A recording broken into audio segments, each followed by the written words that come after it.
the risk of the 6 million euros was neglectable compared to the risk of not getting the 100 million euros. So even though the 6 million euros was representing a risk, they didn't care.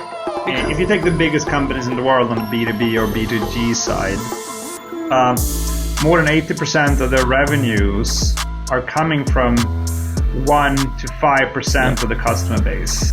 It's much more extreme than the 80-20 rule. And even if you do relatively small deals, but as soon as you go into cross-hierarchical, cross-functional, and all that, the four things I mentioned, you end up in our space. And that where inside sales and inbound marketing, whatever you call it, predictable selling, blah, blah, blah, is not working. Hi there, I'm Dan Gridin and welcome to the pilot episode of the Big Deal Talks. Here is the idea behind the show. It's a series of extremely deep conversations on really narrow and complex topics related to enterprise sales and marketing. And my first guest is Mr. Christopher Engman, serial entrepreneur, investor, and founder of one of the first account-based marketing platforms. It's called Vendemore. And it was launched the same month as Demandbase. So it's a cool story, and Christopher shared it during the interview. Also, Christopher wrote a book called Megadeals, which, in my humble opinion, is one of the most influential reads on the topic of enterprise sales and marketing. This conversation was a blast, and I hope you'll like it as much as I did. So without further ado, Mr. Christopher Engman. Christopher, hi, and welcome to the show. Hi Dan, my pleasure. I really look forward to this session because you're one of the few that really understands this domain. So. Oh, thanks a lot. And actually, I think we arranged the session like a month ago or so. I was really looking forward, and frankly speaking, I'm a bit nervous. Not only because it's like the pilot episode, but also I have like this phone with the questions. I think I'm running out of memory on my iPhone because there is so much I want to talk with you about. So let's jump right in it. I want to begin with your story with Vendemore. I think it's 2006, yeah? It started actually, yeah. So actually end of 2007 we started. So actually you started, I think, at the same year as Demandbase, right? So it was like the first account-based targeting platform. It's funny, we started the same month, 2007. We of course didn't know about each other. Okay. We both started out by tracking IP numbers and matching them with company names. Mm-hmm. But we quite quickly moved into also using those IP numbers to target ads, and we actually did that 2 years ahead of them. They probably saw us do it and started to do it well. I want to talk with you about the naming because I think it's really interesting. When all the account-based movement started, it was like ABM, account-based marketing, and then I think it was John Miller. I think it was around 2015, 2016. Everybody switched to ABX. And account-based everything, account-based experience, and so on. So they started to add sales there because they understood that ABM, it's not only about marketing, it's about like the whole funnel. But the thing is that, correct me if I'm wrong, the word Vendemore from Swedish, it's like sell more, because Vende is selling. So you were like way ahead of the curve here, right? So I wanted to ask you, what is your take on ABM being like a guy from sales? Because I think that you are more like a sales guy than a marketing guy. And what's the difference in perception between like, doing IBM as a seller versus doing ABM as a marketer? Because I think it's really important distinctions. I think that's a relevant question. I think since most companies are siloed, where in many parts of the world, marketeers have been doing marketing alone, and salespeople have been doing sales alone. I don't mean by themselves, but there's been two distinct camps. And since especially in large deals, marketing and sales needs to work as one team. Then building marketing that is very close to sales without understanding sales is a big mistake, I think. So I think I had the advantage of, so I was an early rainmaker. In my first real like adult company, I was about 25. We did deals with the largest retailers in the world, and I was the one doing them, even though I had a team of 10 on the sales side, but they couldn't do it. So this rainmaker dependency, which is our branded problem, the one we really build our business around, was already on my radar at that point in time. I hadn't crystallized it. I noticed it, and I was frustrated. We had 10 salespeople, and they only basically, to be a bit harsh, they booked meetings, took notes, did the follow-ups, but I had to run the most important meetings, and if I didn't, it didn't work out. They're working actually like BDRs. Yeah, you could say, but generating meetings, but they were also participating in the meetings, taking notes, kind of offloading work from me. And this was prior to Zoom and prior to Riverside that you were using. This was during the years when you had to travel to the clients. So I was traveling like a crazy guy across mainly Europe at that point. Had a lot of physical meetings. But no, I think creating marketing for large deals is a great advantage if you come from the large deal space and the sales side. So then I could morph the marketing around the sales. I think it's easier to collaborate that way. Probably, I don't know. It really explains a lot because your take on the blend of sales and marketing techniques is really very unique. Your book, which is called Megadeals, and which everybody on this call and everybody listening to this podcast should buy right away, if for some strange reason they didn't do this already. I think during the last 5 years, it's the only book related to sales and marketing in the enterprise space that really said something new, because you didn't silo yourself in like sales techniques, negotiation techniques, value proposition techniques, or on the other side, something related to marketing, like engagement strategies, like virtual events, webinars, you name it.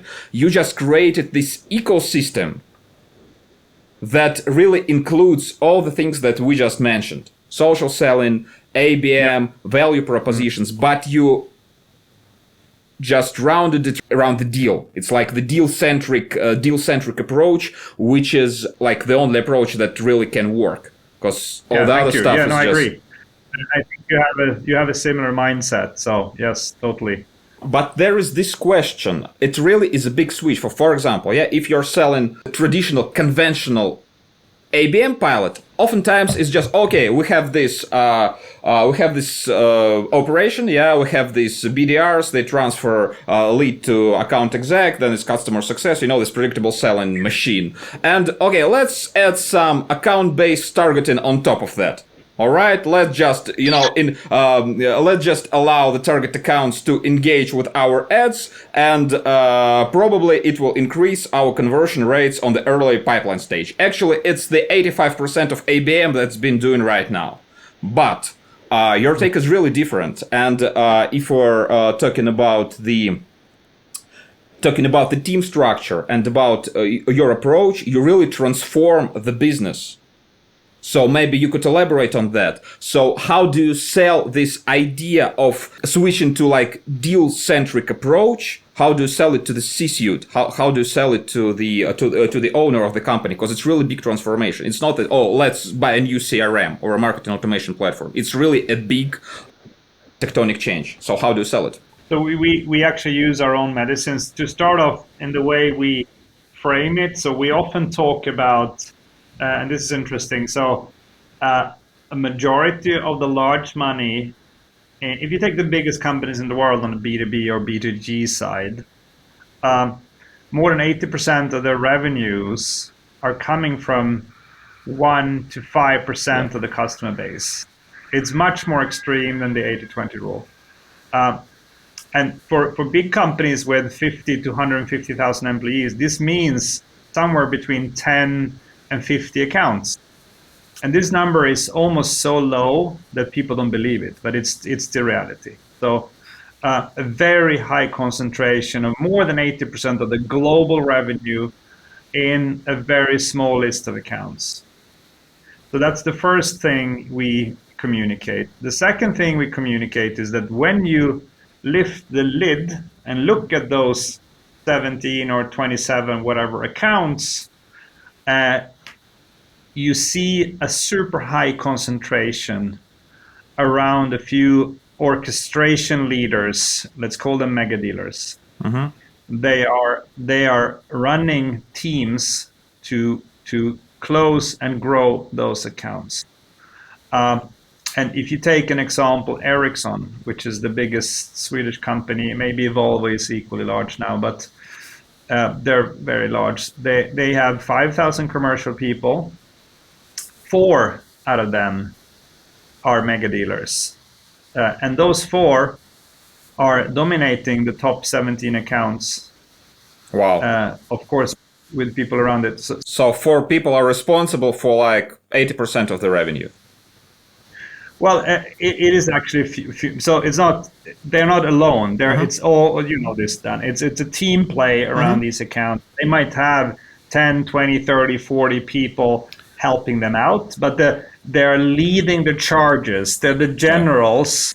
But they are the only people who can make the deal happen. So who can actually close. Exactly. So you have this super high, first of all, you have the super high concentration of revenue, and even more the profit. So typically, if you have 80% of the revenue from 17 accounts, you have more than 80% of the profits, because most of the time these large deals are more profitable than the long tail, than the many small deals. And then the second thing is the high concentration around a few rainmakers or mega dealers. So we call it the rainmaker dependency. And then the third exhibit in the proof list of proofs is that no company which have, so we're looking at 4 complexities. First of all, when your deal is involving cross-hierarchical decision-making, cross-functional decision-making, so many functional areas need to say yes. So C level, C minus 1, C minus 2, and then the departments that are really far away from each other. Yeah, and sometimes even the board, you know. So and sometimes even the board plus some of the majority shareholders. So definitely to your point. So C level, maybe 1 or 2 more levels, and definitely the levels below and the leading the department heads and some people in the departments. But the cross hierarchy decision making, and I'll give you the list, and then I'll comment on this cross hierarchy thing. Cross functional decision making. So many functional areas need to agree. And then the third one is that your offering is complex. It can be either hardware or services or software, but quite often it's 2 out of 3 or 3 out of 3. So it's a combination of things. But the fourth point is that you're entering into a mix of processes and technologies on the customer side that you need to interface with.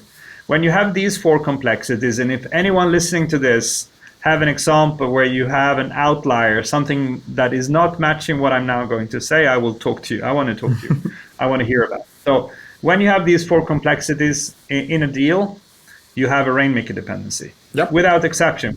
We've looked at several hundred companies around the planet. All have dependency on a few superstars. You really need like a unique skill set. You can't just slice and dice all this into like an BDR AE KS model and just, scale it. It doesn't work. No. Otherwise, companies like Ericsson or HP, they would like figure it out somehow.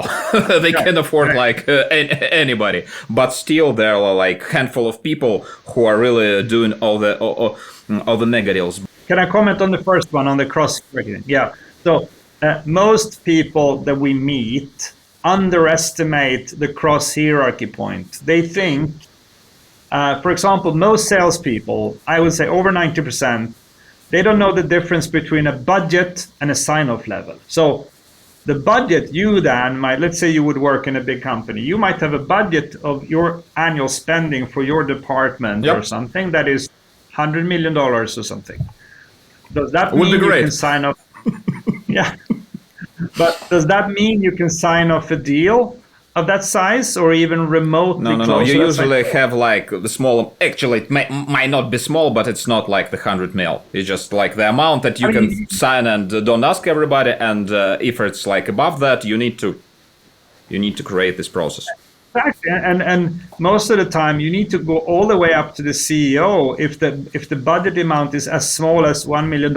Like, not even really large deals need to go very high up. So the sign-off levels are ridiculously low in most large corporations, especially if you go down C-1, C-2. If you look at the director level in an American company, which is typically C-2 or C-3, you're looking at something like $50,000 to $100,000 in sign-off level. That's what they can sign up by themselves, to your point. Otherwise, they need to go up.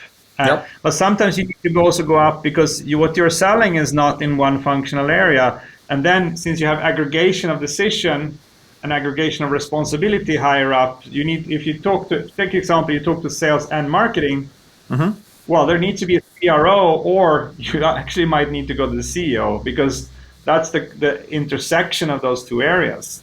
So as soon as you have this, you quite often need to either strategic importance or the cross-functional thing or the amount, you need to go very high up. And most marketeers and salespeople are not knowing this, even though it's relatively basic. It's not a broadly known thing. So they go too low. So typically, a mistake that we see again and again, companies come in to, if you have a graph, you have hierarchy here, you have board owners, board, C-level, VP, yeah? And then you have time here, and here's the sign-off of the deal. So most companies come in too late and too low in the process. We often help them to come in high up and early. How do you engage high up and early? So you're not waiting for the RFP.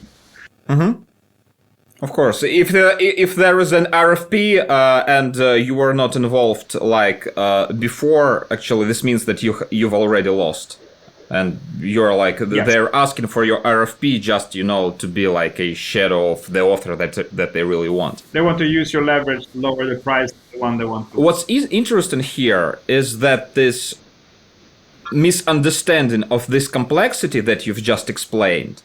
It's my very personal opinion. I have one industry to blame in this, and this industry is SaaS. Because actually 99% of the sales and marketing advice on LinkedIn right now is generated by SaaS, and they're doing a lot of great stuff. But especially if we're talking like, this hot, fast-growing startups, they're selling also to the industries, early adopters that are also rapidly growing, and the decision-making structure is like more flat. They're not selling to HPs, and this makes their judgment very biased. They really oversimplify the enterprise deals, and they're really not used to selling cross-functionally. And I think it's the topic where a lot of SaaS sellers they come really short, because they are used to making like several hundred or several $1 million deals in like 6 months, and with very little people involved. And I think it's a problem if you try to implement. If you, like musicians say, if you try to transpose these to like more conservative markets, and just you fail miserably. Well, I'd like to comment on that SaaS thing. So you have the SaaS community is dominated by thought leadership on the sales and marketing side, which is very heavily focused on transactional deals, where you see a domination of inbound marketing and inside sales. So you're using very like early top of the funnel content, which is attracting a lot of eyeballs early. Yep. And you spend a lot of money on search. You want to have people to sign up on your web, move them into a demo with a business development rep, like a BDR or an SDR. that is super junior, and then you want to bring in a senior executive once that is qualified. Mm-hmm. That model is brilliant for small deals. It's actually amazing. It's predictable sell, and it's great, and it's scalable. Yeah, but what happens is that when you move that model into the matrix organization, and matrix becomes a matrix very early, already at a few hundred employees and up. There typically is several countries, several business units, etc. So then the decision making is no longer how can I get Dan and Christopher in one room and just make a decision. No, it's no longer like that. Even the top management can't decide things because you need to have a great consensus and you need to have a pretty complex stakeholder map. And also in bigger companies, decisions are layered. You're not making a problem solution decision that you do in the small companies. In the large companies, since you have division of decision making and the division of responsibility, you need to know what decisions and what things are they focusing on each hierarchical level. And there's an over focus on personas are great, but there's an over focus on personas which are not taking into account which hierarchical level are they on, because that matters a lot in the large deal space. And what even if you do relatively small deals, but as soon as you go into cross hierarchical, cross functional, and all that, the four things I mentioned, you end up in our space, and that where inside sales and inbound marketing, whatever you call it, predictable selling, blah blah blah, is not working. You can win some small deals here or there, but you cannot make like a company-wide big agreement with that methodology. It falls flat. So things that both we at the Megadeals advisory group and Chasm group and also Mark Organ and some other smart people, and probably you as well, Dan, see is that as soon as you go upstream into the matrix or the cube organizations, you need to shift from inside sales and inbound marketing into a Megadeals style completely change approach. The tactics. I don't know what sport you are in, but for me, it's like switching from, if we're taking like football, it's like going from championship to APL. They're both playing football, but it's really, it's two different games.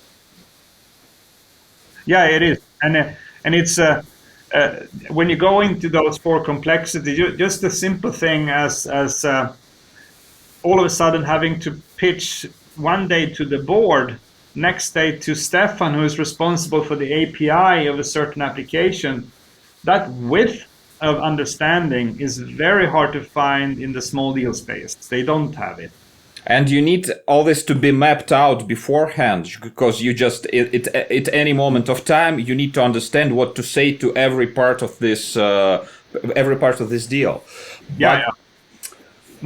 Speaking about the methodology, as far as I can tell, actually, the thing that, as far as I can tell, we talked about it like for 30 minutes before before I hit recording. The main thing that you do, you take off rainmaker's plate like some tasks that can be delegated. Of course, negotiation with the C-level, with the Ps, crafting some complex value proposition. You can't just delegate it to like some junior marketeer or a BDR. You just can't. But there is really a lot of stuff that can be taken off the plate. So maybe you could elaborate of that and maybe tell us like 5 or 6 things that you know how to automate, that you know how to make, how to deploy with some with the systems that are more scalable. Yeah, it's not just systems, but systems is one of it. But so we say when you have a rainmaker dependency in your large deal space, which basically everyone have, and it's not coming anywhere. It will be here like until the end of times. Yeah, exactly. Then you need to do 4 things. I'll soon answer your question. You need to delegate anything unnecessary from the rainmakers. So they should not do anything that they don't need to do. Second thing is to scale the rainmakers through video content and marketing coverage, and not just top of the funnel, because that just gives them more work. You need to move it throughout the entire decision process. You need to have content that supports every part decision, answers all the questions, a video library, which is not marketing alone kind of task. It's just not. It's a combination. And then you need to train the team how to do the team play. And this is kind of common sense if you've been in a team sport like football or something. It's not like, oh, how good am I at dribbling? No. You need to understand how to do the team play. How do we defend together? How do we attack together? It's the same. So the team play, we train them in. And then the fourth one is, what individual skills do you need to develop to be the next generation of rainmakers or mega dealers? So going back to your first question, how can you delegate things from the rainmakers or the mega dealers? So we do a few things, but we also recommend the client to do a few things on their end. A few things that we do for them, we do the stakeholder mapping inside the account and outside the account. With photos, we Can we elaborate on that? Because it's a really tricky topic. And what sources of intel do you use in order to create an account map? This topic is very dear to my heart, and you can find almost very little content on the top. You just need to develop like your own system. So maybe a few tips here. How do tackle the task of mapping the ecosystem of the big deal? Where do you start? Right. So we actually do that with a mix of some of the Swedish employees, but we also have a very smart team in Addis Ababa in Ethiopia with a completely different cost structure. It's manual research. You're not using a data platform. You're not using an automated solution where you hit the button. That's what I wanted to hear. I'm very glad I'm not the only person on the planet Earth who thinks that this can't be automated. You need have real people doing research. And also, it's also an interaction between what we create. So what we do is that we look at, let's say you're making deals with big banks. Okay. Then the stakeholder map from bank A is 90% equivalent to bank B. So when we have decided this is the kind of role model stakeholder map template. Yeah, this is the template stakeholder map for big banks. That, I mean, the 80-90% is just I made it up. It can be 73. It doesn't matter. But we create a role model. We create a template. So this is the stakeholder map for big banks. Then for the bank B, when we've done it with bank A and we've interacted with the rainmaker and the mega dealer, like which roles are we missing? Oh, you're missing Dan. You're missing Christopher. Okay, cool. So we do it, but we also of course ask the mega dealers, who are we missing here? They go, well, actually in this special case, there's the biggest shareholder is actually involved herself or himself in there are of course deviations. Then we use that to map out the stakeholders of bank B. And that's this is super time consuming. So we do that for them, but we also have on a bi-weekly basis, we have meetings with the mega dealers. And we make changes in the stakeholder map, and we also use that to map what we're doing in marketing and what we're doing in sales progress. So then you could say, let's say you were the mega dealer, Don. Then you say, well, actually, last week I met with the board. Okay, great. Or I had a meeting with the CFO, and he's unfortunately very negative. Oh shit! So we're putting in the sentiments in this map, but it's actually I would say 90% is manual work. I haven't found any platform. I mean, probably for easier, smaller deals, you can kind of semi-automate it more. But here, we have rather built a great process for it and a good cost structure by using a mix of us and Ethiopians that are brilliant, but they cost a fraction of a Swedish salary. Could we just put a pin on that for a second? Just I want to have a quick recap. So first thing that you do, instead of giving the mega dealer like a white sheet of paper and ask him to map the ecosystem, you do like 80% of the work, 73, 86, but like more than half, definitely. And then you ask him to like edit. And editing is always much faster than doing something from scratch. We don't even ask him or her to edit. We are doing it live. So we're sitting with you. We're going, what are we missing then? Because we are their secretary. We are their sales secretary as well. So we don't offload the work to them. We do it. We even take the notes. So even what you normally type in a CRM, we rewrite it for them. So we go down. So based on the Megadeals discipline, we're asking questions around each deal that we have a template for, and we are acting as the secretary for the mega dealer, because the mega dealers, 99%, they hate admin. They absolutely hate admin. So we do the admin for them. And they want to be in the penalty box. They're like top strikers. You know this. They want to be scoring goals. They want to be facing clients with difficult problems. They want to be standing near the post, ready for a strike. They don't want to drag the ball from their half of the pitch. So exactly. So if we can triple or quadruple the capacity of the 3, 4, 5 rainmakers, all of us, and since that is representing 80% of the revenue and even more of the profit, we can have a mega impact on the top line and the bottom line with actually quite few things. All right. Got you here. And the other part is the continuous update of this ecosystem. I don't know how to name it. Like, is it a board? Is it there is this Swedish TV series called The Breach. The girl, the detective, she has this big wall where she connects all the dots. And what I say? Oh, like it's the Megadeal map. Oh yeah, that's it. That's right here. I actually know her. I know that. Yeah. No. Great show, by the way. It's we're actually using Google Sheet. Or Excel, whatever the customer prefers. Did you try Fluent? Do you know Nate Nasrallah? It's like it's a rather new product, and it seems that Nate is. By the way, he's like a brilliant mega dealer. His content on account mapping is just wonderful. What's his name? Nate Nasrallah. I'll send you and I really hope, Nate, if you're listening to this, I really hope to have you here. His big idea is selling with the sellers. So he created this platform that helps to engage champions inside the target account, because 80% of the talking and all the discussion about your product, about your solution, is taking place without you present in the room. It's kind of logical, yeah? And so you need to arm it's in a mega deal, it's not a champion, there are champions.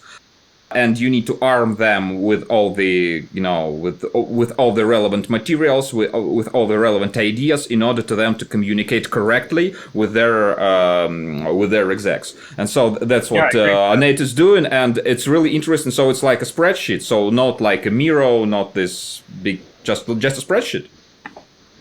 Wow. Yeah, no, totally. Interesting. Yeah. So and then since we center everything around what we call land and expand meetings, which is a bi-weekly meeting where we are sitting with the customer's own marketing people present, but we're sitting with the top deal makers, going through account by account. We're updating the stakeholder map, but we're also we decide together what they should do, and we also decide what kind of marketing. Which content should we push now to who? Which content are we missing? So it's a very tactical meeting, and it replaces the normal sales meeting. It's like a pipeline review, but instead of pipeline, we just review the. Yeah, you could. Pipeline review. It's a pipeline review, but marketing and sales, not just sales. Because normally, what I see a big mistake in the kind of old school ABM space is that sales is doing their things, and then the sales leader has a coordination meeting with ABM. That doesn't work.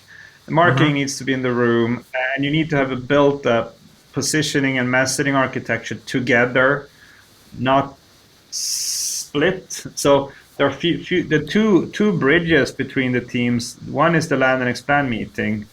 The other one is to together develop the positioning and messaging framework. because otherwise these are by default going to crack. They're not going. They're going to split up. Constant collaboration. But there is also one important topic that kind of grows out of what you've just said.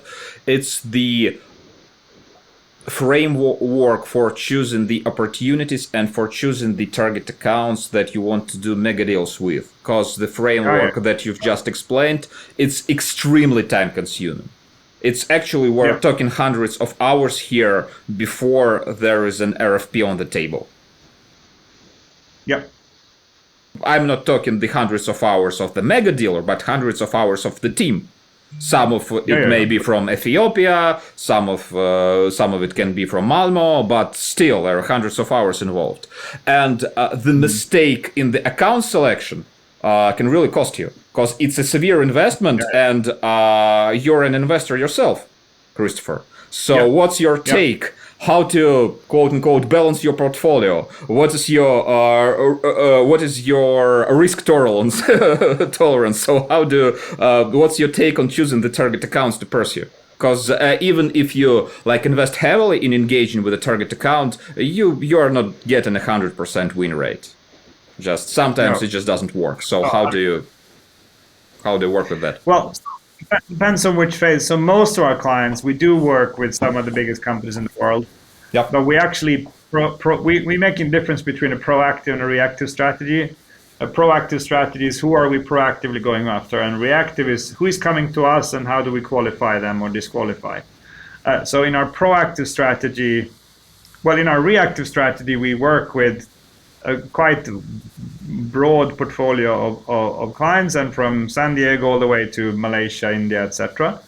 But and that also includes like HP, Tata, companies like that. But in our proactive strategy, we're mainly going after sustainability companies in a scale-up phase. So they have a proven technology, a product, service. They have the first customers and they're about to scale. So let's talk about them first. Yeah, and I also want to make a small note here, if you mind, because when I was preparing for this interview, let me see.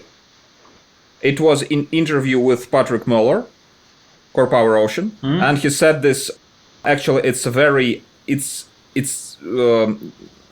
It's a very deep idea. Actually, he said that there is a lot of attention to the financing side of the technology startup and to the product, to the tech part.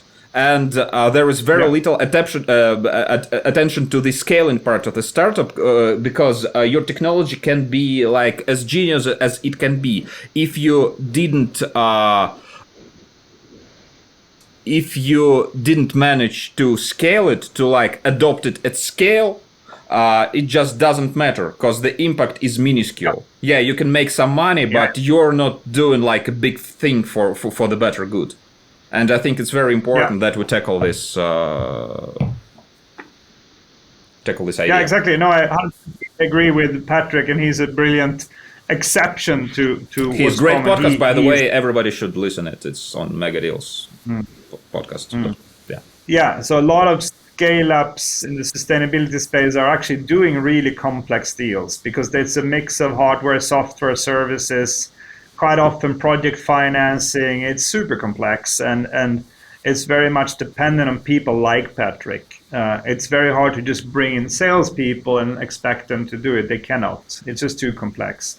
So when it comes to a classic mistake that younger companies are doing, especially entrepreneurs that do it for the first time, they misunderstand a critical thing. They think that potential, so they think they reach the highest potential by proving their case in as many industries as possible. And that's in theory true, but in practice is horrible. What you end up doing, first of all, there's typically only the founder that has an elastic enough brain to switch language between the industries because, as you know, they're different. and the need is a bit different, and the implementation is a bit different. So there are differences, even though the fundamental need might be equivalent. There are differences. So, and the founder can switch language, but typically when you start to employ people, they cannot. They need to copy, they need to replicate. So that's the first one. So they go for too many industries. So one of our core things, going back to who to target, the core thing we do with a lot of younger companies is to say, guys, for us to create speed in the growth, we need to shrink the scope. We need to be extremely good at one industry, and we need to talk their language. We need to get more and more reference from the same industry, because risk is a big thing in large companies. And as soon as you start to have, when you start to have 5 utilities as clients, the risk feeling around you is dropping very fast. Even though you're a young company, you're perceived as proven. Whereas if you have one utility, you have one municipality, one manufacturer, then you're like still very unproven. So, so you're like jack of all trades type of technology, and when you are when you have like one product in every, you can like have one finger in every pie. Let's put it that way. Yeah, you might not be taken seriously by enterprise customers because there are still, this, maybe you're not sure what you are doing. But if you have a solid portfolio of 5, 6, 10 projects in one industry, they can be like really sure that you know your stuff.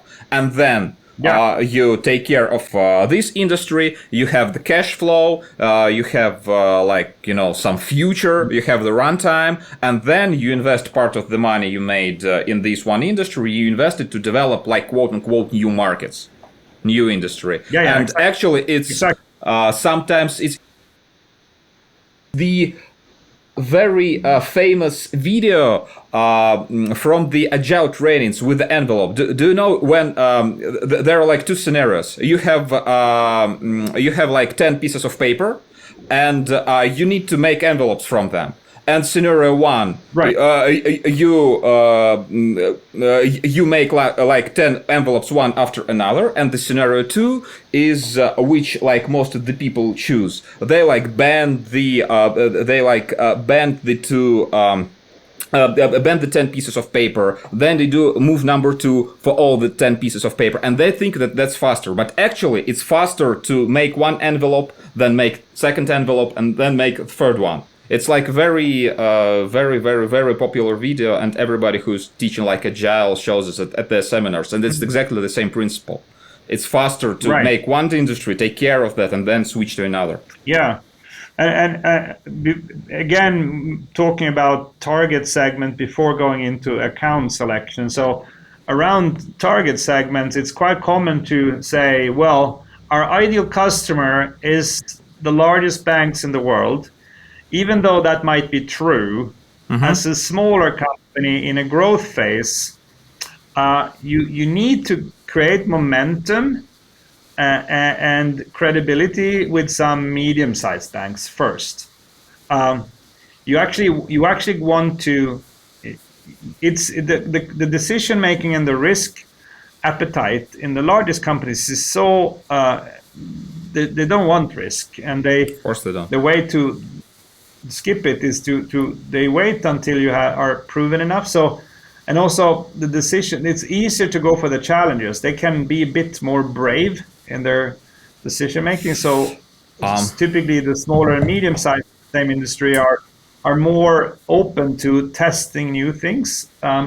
So it's good to create traction with, the point is to not go for your dream clients immediately.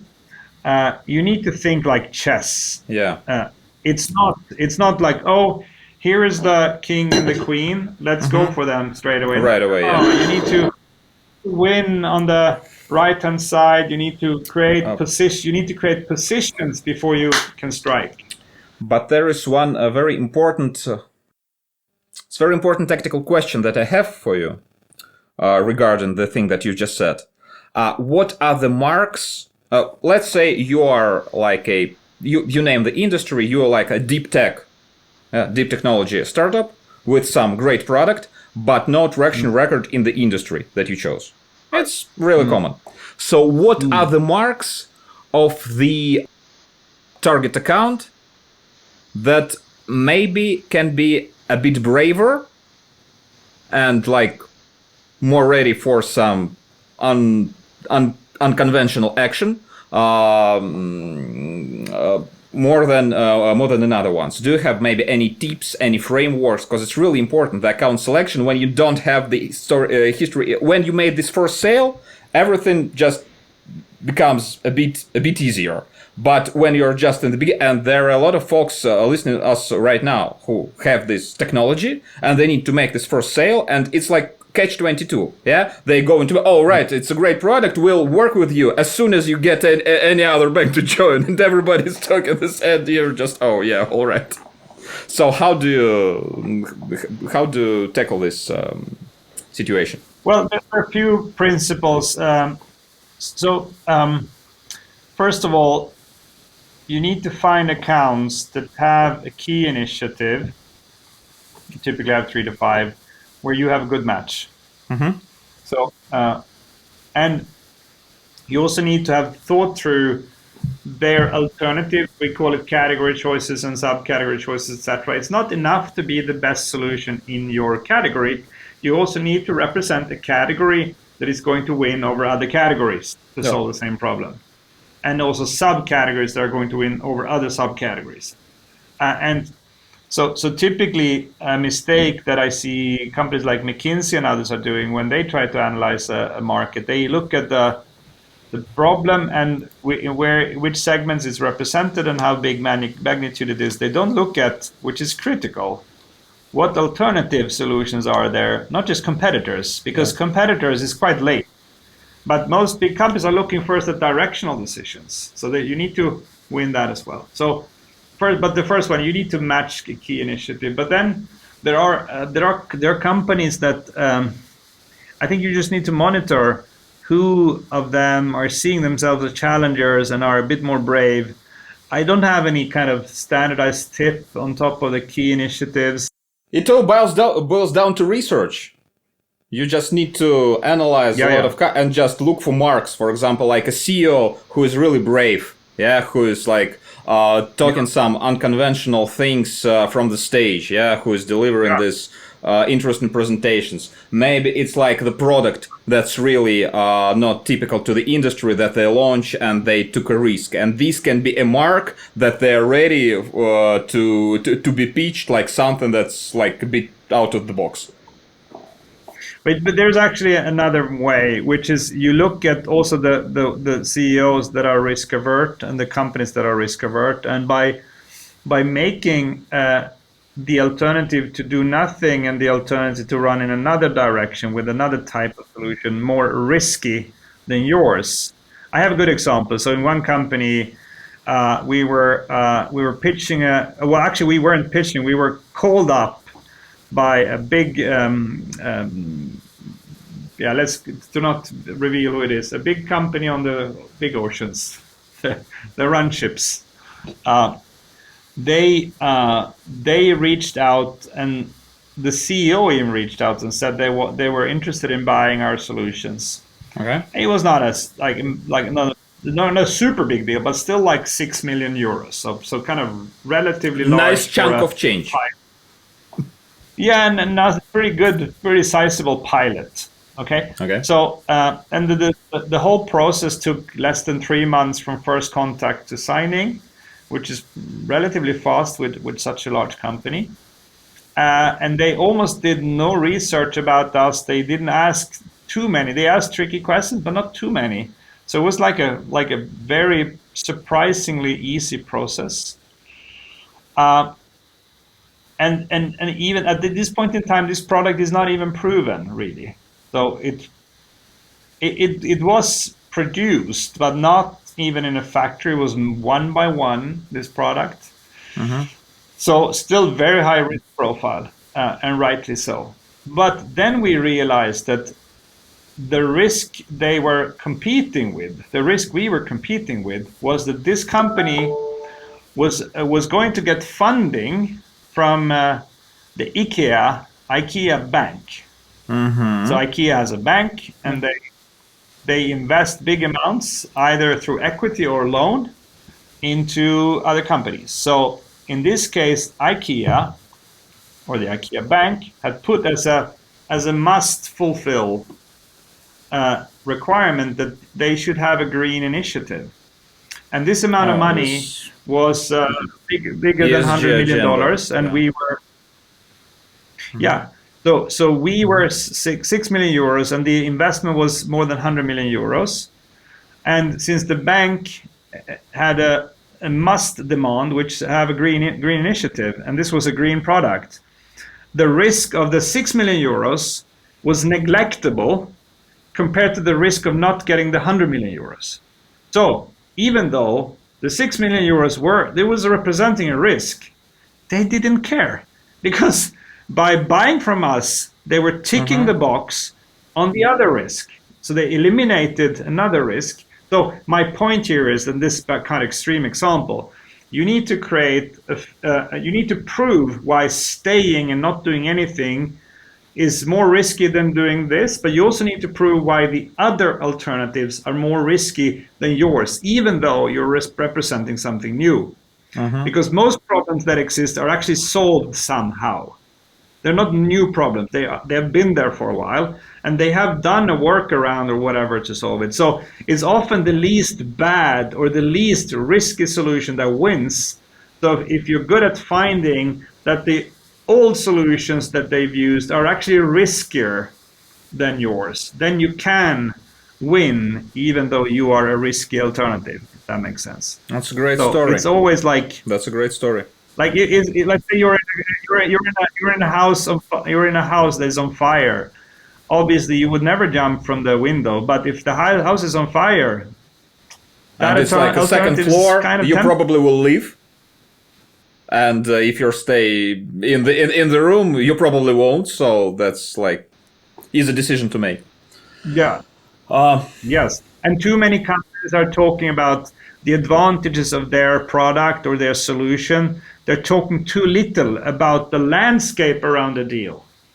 And this is a mega dealer behavior. They're talking about the landscape, the context of the deal, the customer pain points, and not just customer pain points and then solution. No. They talk about the customer pain points, the big trend, the alternative routes. I mean, staying in the house or jumping.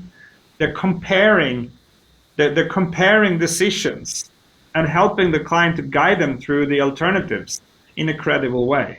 It's very important that you mention it, because I think it's one of the traits of a really successful mega dealer, this understanding of the big picture. Because even it's like in the example that you told. Okay, yeah, that's a 6 million deal, but it's the part of a much bigger play, and you need to understand what's going on in the whole in the account, the strategic initiatives that you mentioned, and you need to understand actually where your deal fits in. So you don't need to, you tunnel yourself, we're talking only about the product and about the problems that it's solving. We really need to understand what's going on in company in whole. And unfortunately, it's not a very scalable trait. So you can't teach it on a 2-day seminar, unfortunately. Yeah. No. And that's exactly. And we have noticed that the best mega deals are good at pattern recognition. So they're good at seeing far ahead in the future. They have a visionary skill that they use even in the complex deal making. And I totally agree with your summary. It's not easy to duplicate, but that's why. I mean, when you have these 4 complexities, the cross-hierarchy, cross-functional decision-making, complex offering, you're entering processes and technologies on the customer side, there are very few that can do it because it's very difficult. It's not more complicated than that. I played semi-professional football, but if you like talking about these leagues, so I can actually, in a very slow way and isolated, many of the things that Cristiano Ronaldo can do, I can do. But if you put me in the Premier League game and make me do it in that speed, I look like a complete idiot. Like the time runs so much. The time run so much faster. I have the same experience. I'm a goalie, and I thought that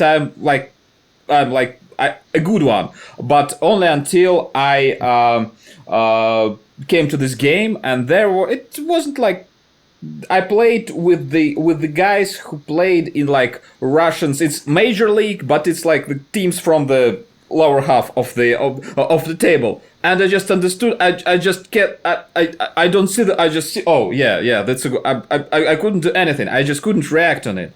Maybe if the ball is running towards me, okay, I'll catch it. But that's it. And it's really important to understand. Yeah. Yeah. It's the same. It's the same in deal making. Like, that's why you need to find ways to work around the rainmaker dependency. You cannot duplicate them. You can look at these are some, like in Premier League. These are 20 talents. We can train them, but it'll take 3 years. We can make them copy and the rainmakers. One will survive, and one will become the next Raheem Sterling, for example. But only one of them. Yeah, one or a few will survive. Most of them will fail, regardless of the heavy training, because it's like in sports. You know this. We've been there both. It's not just training. I was actually really good at training. I was very methodical. I was never injured. I trained hard, but I didn't have the same talent as the one that went to the Premier League, etc. One of my biggest merits is that I've been part of an Italian team where we won over the junior national team in Italy with 6-0. That's as close to kind of big success I've come. But actually, that is a good thing as well. Like, you take the best teams in the whole of Italy in the junior age, and you put them against the senior team.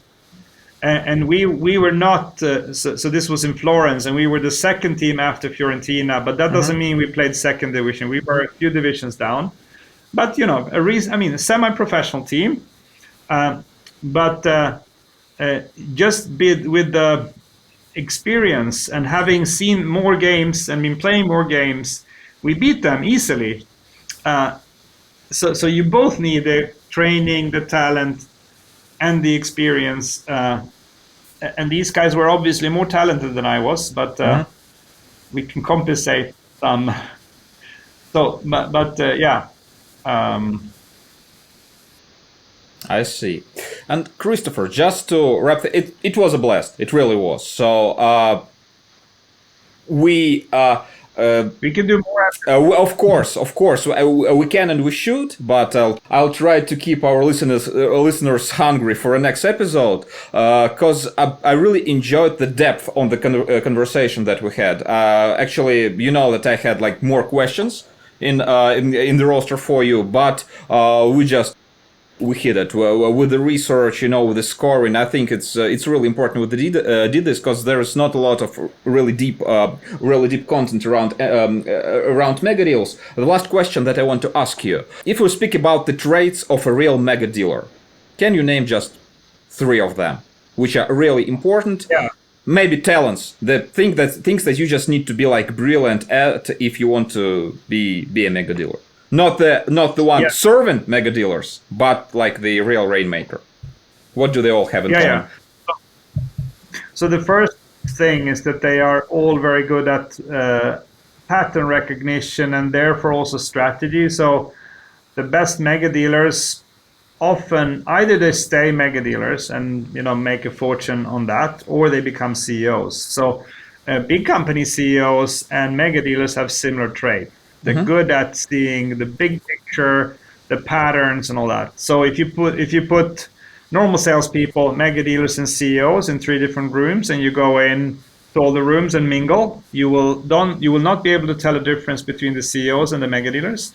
The normal salespeople you will notice are different. Yeah, it hits you straight. It's not about the price of the watch or the suit you're in. It's just you just know. And also you can tell that they have very high integrity, and you get this feeling of authority without them being bossy or anything. You just sense that there is a... It's like self-respect, would you call it? Yeah. Self-esteem, pride, So, but not pride in a bad way, but in a good way. There's actually a third one. So, and this I find also with big company CEOs. So, when you are at the top, you become pretty humble because you don't need to kind of elbow yourself all the time. So a lot of mid-management in big companies are really aggressive. They're like fighting for their little turf. They're really cocky. Whereas They just it's me. Yeah, the CEOs and the Megadeals are pretty relaxed. They don't need to. So they're. I don't know how to describe it. They are nicer to be around. They don't. They don't need to prove themselves every day. They just it's everyone knows that they're good. They don't need to fight for it. They know their merits. They are calm about this, and they know that when they come in the room, they deliver value, and that's it. And they just need to work out the details. Yeah, and they're good also at bringing the team together, and they're good at selling the vision to the client, but also inside their own organization. They're good at getting their own organization to put power behind the deal. Which also makes them very similar to the CEOs, because CEOs is a visionary. Yeah. He's the guy who is selling he's selling the idea of the bright future that we're all coming towards. That's a great one. Or she, yeah. He or she, yeah. Sorry, yeah, of course. Christopher, that was a blast. This was one of the deepest conversations I had in a very, very long time. So thank you for that. And I really hope to do this once again sometime. Thank you. Yeah, let's do that. Yeah. Cool. Thanks for watching and listening. If you like the show, please don't forget to subscribe via Spotify, Apple Podcasts, or your other platform or platforms of choice. If you're watching us on YouTube, please hit this like, subscribe, and bell buttons. It will be very helpful. And also, of course, share this recording in all your favorite Slack channels and groups. It will also come in very handy. And until next time.